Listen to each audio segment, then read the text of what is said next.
Energy. It's central to our way of life and the driving force for many of the 20th century's greatest advances. Travel, communication, labor saving in the home. Thanks to massive improvements in energy supply over the last 100 years, these and other breakthroughs are reality, not dreams. With energy use expected to double by 2050, what transformations lie ahead? Shell uses scenarios to explore the future. Our scenarios are not mechanical forecasts. They recognize that people hold beliefs and make choices that can lead down different paths. They reveal different possible futures that are plausible and challenging. Our latest energy scenarios look at the world in the next half-century. We believe we are entering an era of revolutionary transitions. How will the world deal with them? Three hard truths are driving the transitions. There is a surge in energy use. Traditional energy sources are struggling to keep up with demand, and rising emissions of carbon dioxide and other greenhouse gases are affecting levels of climate stress. We look at the choices these truths force people to consider through two different scenarios: the world of scramble and the world of blueprints. Both describe plausible, possible futures. In the scramble world, events outpace actions. Security of energy supply and fears of losing economic ground shape decision-making. For the next 10 years, people from all walks of life join in the debate about energy and climate change. But no one seems truly wedded to action on a large scale. Governments generally choose solutions that are politically straightforward and local. They prefer to rely on indigenous energy sources, so coal makes a big comeback in some regions despite its higher emissions. Drivers stay with liquid fuels. With oil becoming harder to find and produce, biofuel use grows rapidly. Energy efficiency improves only gradually. Trading in emissions credits remains patchy and ineffective. Without a meaningful price, business lacks direction for technology investments to improve emissions management. In the scramble world, no one is prepared to change the status quo.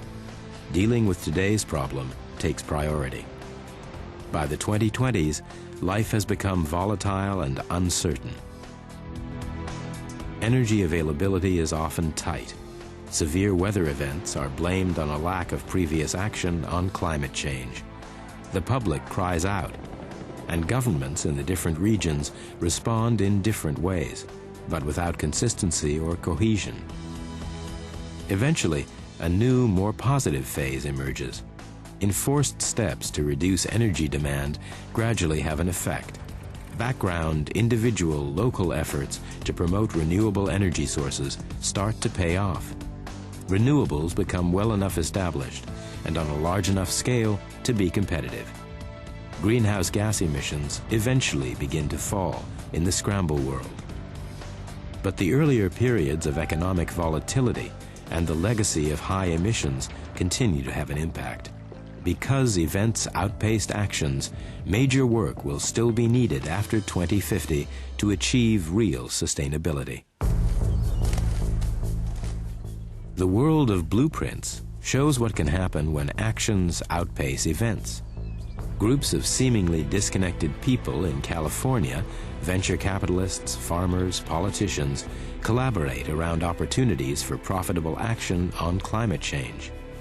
Publics put international pressure on governments for change. Smart investments in modern facilities improve air pollution, energy efficiency, and greenhouse gas emissions, all at the same time. This isn't a sudden outbreak of altruism.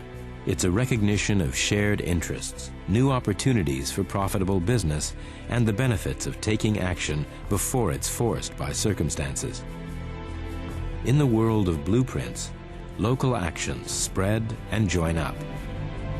Like the C40 Megacities Pact of mayors and others, experimenting and sharing good practices around carbon emissions, transport, and energy efficiency. During the next decade, the blueprint's world is diverse. Different parts use different approaches to promote energy efficiency and technology development. Some choose taxes, others use mandates. Some look for voluntary action by businesses and consumers. The most successful approaches spread. However, the diversity makes life difficult for investment. Pressure is created on local, national, and international authorities to harmonize arrangements better. With harmonization comes widespread adoption of good efficiency practices. Trading schemes for carbon dioxide emissions rights begin to cover a critical mass of industry sectors in a critical mass of countries. The ball is rolling. Meanwhile, meaningful carbon dioxide pricing gives people and organizations more incentive to improve their energy efficiency and invest in technologies, paving the way to carbon capture and storage after 2020. Meanwhile, transport is becoming greener through growth in hybrids and later full electric vehicles. Biofuels play a role alongside traditional oil products. By the 2040s, the blueprint's world sees renewable energy technologies compete on price against fossil fuels, which are well managed with carbon capture and storage. So carbon emissions are well advanced on a downward path by mid-century. It's been a bumpy journey for some, but collaboration, successful carbon policies, and faster technology deployment have all contributed to a more sustainable world than scramble. Our two scenarios are quite different, but they share some common ground. Both recognize that the status quo will not continue. Both envisage an era of revolutionary transitions in the energy scene. Both recognize that most of the world's people will keep pursuing the higher living standards made possible by energy consumption. Both play out over 50 years. They show the immense impact on our generation and the next of the choices people make today in response to global challenges. At Shell, both scenarios help us in making our choices and preparing to face uncertainty. Traditionally, Shell uses its scenarios without expressing a preference for one over another. However, in a break with tradition, in our view, from the two scenarios, the blueprint's outcomes offer the best hope for a sustainable future, whether or not they arise exactly in the way we describe. We are convinced they are possible with the right combination of policy, technology, and commitment from governments, industry, and society globally. But achieving them will not be easy, and time is short. We want to be part of developing the technologies the world needs. We want the guidance of new regulatory frameworks that will bring developments to a mass scale to make a difference.